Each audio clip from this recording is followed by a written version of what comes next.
Hello everyone, Jeremy here, and today I want to show you a camera that I bought quite a while ago, but I never did a video on it, which is a shame because it's so awesome. It's this, the Polaroid 420 automatic land camera.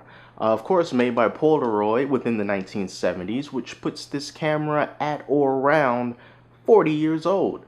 These cameras are the great-grandfathers to the Polaroid cameras that maybe you remember using from the 90s, where you would take a picture and it will come out of the camera and you would take it and you just sort of shake it up for no particular reason. That is the direct descendant of this. And also with these cameras, they were really easy to use back then. They're sort of like how compact point and shoot cameras are now, because just about anyone could pick it up and figure out how to use it. The modern day equivalent to something like this would be maybe the cameras that Fuji makes. Fuji sells instant cameras as well, and you can find those at really big major retailers, you know, like Target or Walmart, for somewhere around $60 on up. You take pictures and then they automatically print from within the camera and you can share them instantly with your friends and everything. But you know, since it's film, it's an expensive hobby to get into. You can get this camera, one like it, on eBay for somewhere around $30, maybe more, depending on if the person has extra accessories and stuff to go along with it. And the film is also something that, you know, it's not expensive when you just get one, but as you buy more and more, it gets kind of ridiculous. It's about 10 bucks for a pack of film, and you get like 10 exposures, color and black and white, but most likely you're going to get black and white film, which is the Fuji FP3000B, fancy way of saying black and white. So if you want to put that investment into having a little bit of fun with a really old camera, I say that it's worth it because it is a lot of fun. But when you look back into the past from the future and you see the types of things that they had to deal with to get this type of camera to function properly, it may be a little intimidating. So let me show you how you can use this thing, how to work it, and if you decide to get one for yourself, you will not have any negative surprises.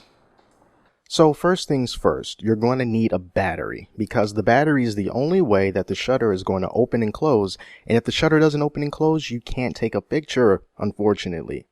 So the thing about these cameras, in particular the Polaroid 420 automatic land camera, is that it took a 3-volt battery, which is something that we don't see really all that often these days. But you can still buy them online, but you'll end up paying more than you want to spend for a single battery. But there is another way. There is a way for you to use 2 AAA batteries that are 1.5 volts each and make the camera think that it's using a 3-volt battery. And this is going to take a little tiny bit of camera hackery. But don't get intimidated. Trust me, it is not hard.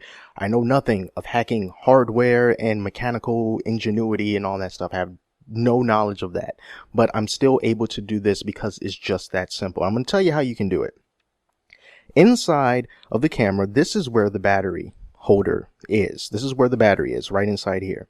When you open this up, you're going to see a little white tab. And it's basically got some connectors on it because it would physically connect to the 3-volt battery, kind of like how a 9-volt battery works.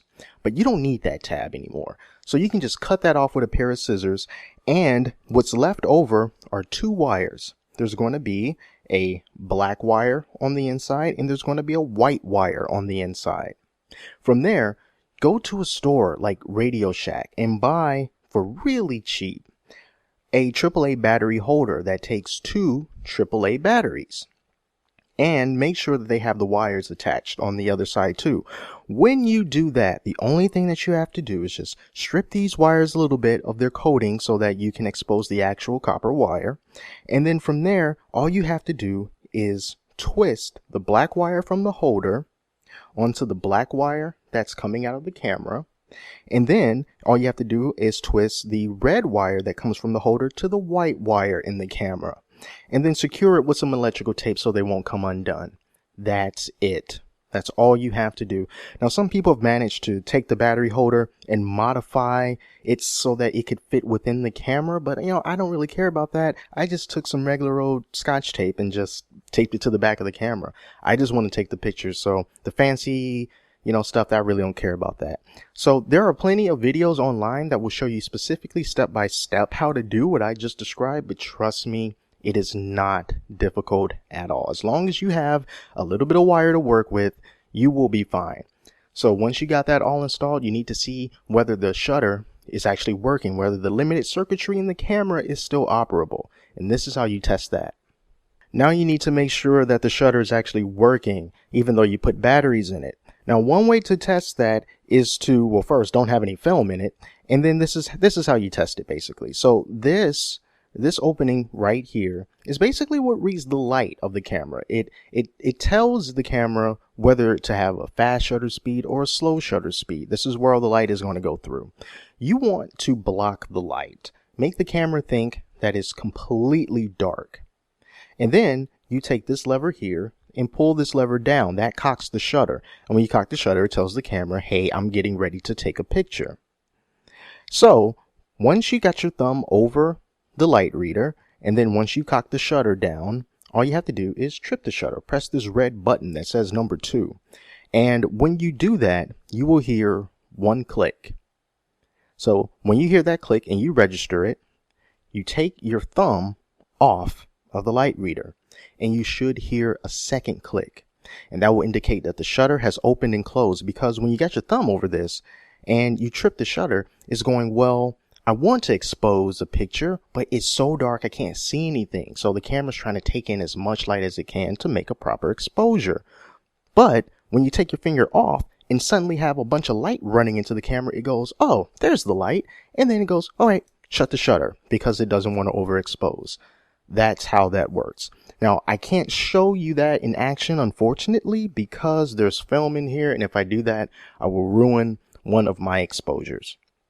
But that's how you test it. Basically, pretend like you're about to take a picture and cover up the light reader.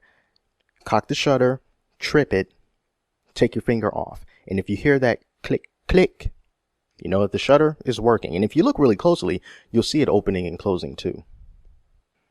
So now you got the battery installed, you know that the shutter works. Now you have to figure out how to extend the bellows and focus and start taking the pictures.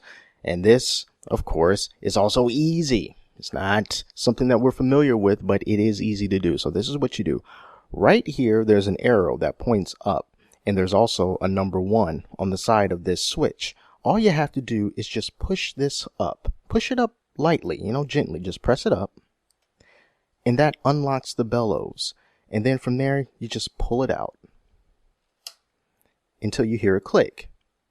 Now, if you want to put it back to where it was, all you have to do is just gently press right here along this metal piece and push back in slightly. Use 2 hands if you want to be really careful about it. So just press it in slightly while pushing in the bellows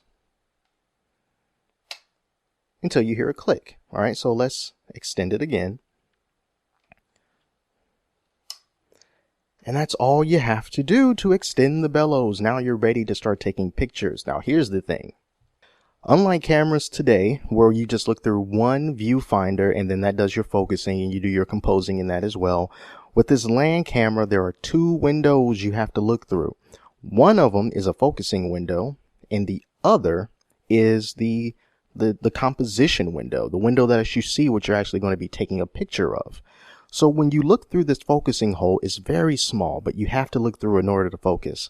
And the way that the focus system works is that it's a split prism, which means it looks like you're looking at something cross-eyed. It looks like you're looking at double of whatever you're trying to focus on. And the thing that you have to do is you have to align those 2 images so that they become one. And that's how you know that you're in focus. And this is how you do that.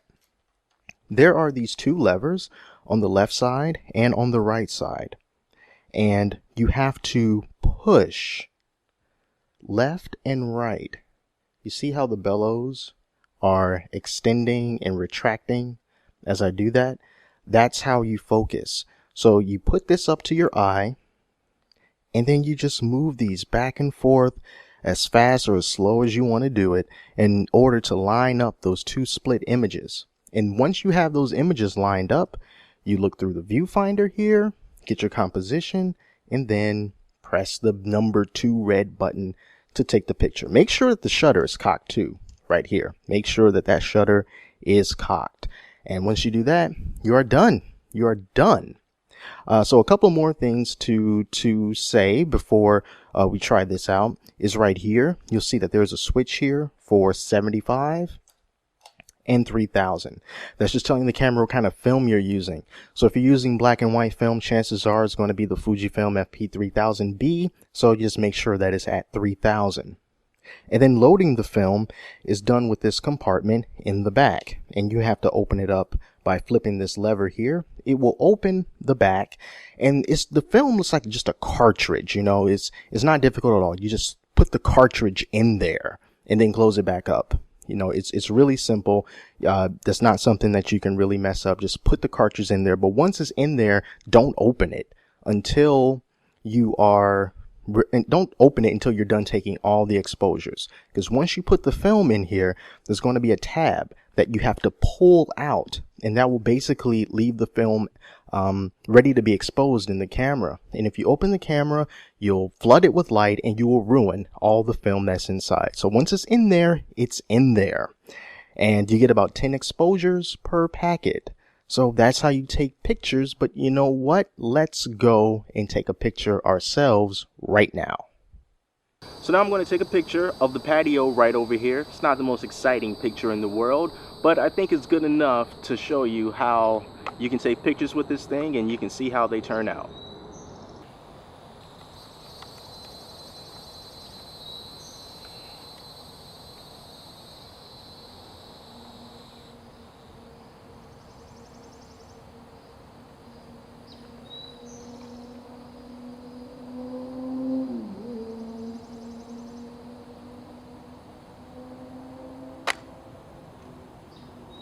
I'm back inside now, so let's see how this picture turned out. I'm going to take this, pull it out, and see what we get. Here we go. Just pull it.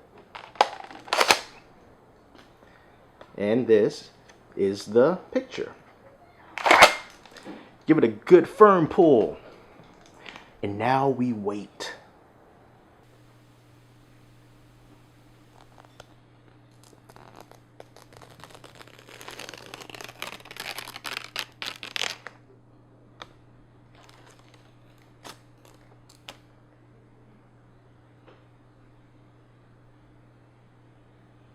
And that's how you use a Polaroid 420 automatic land camera. It's pretty cool stuff.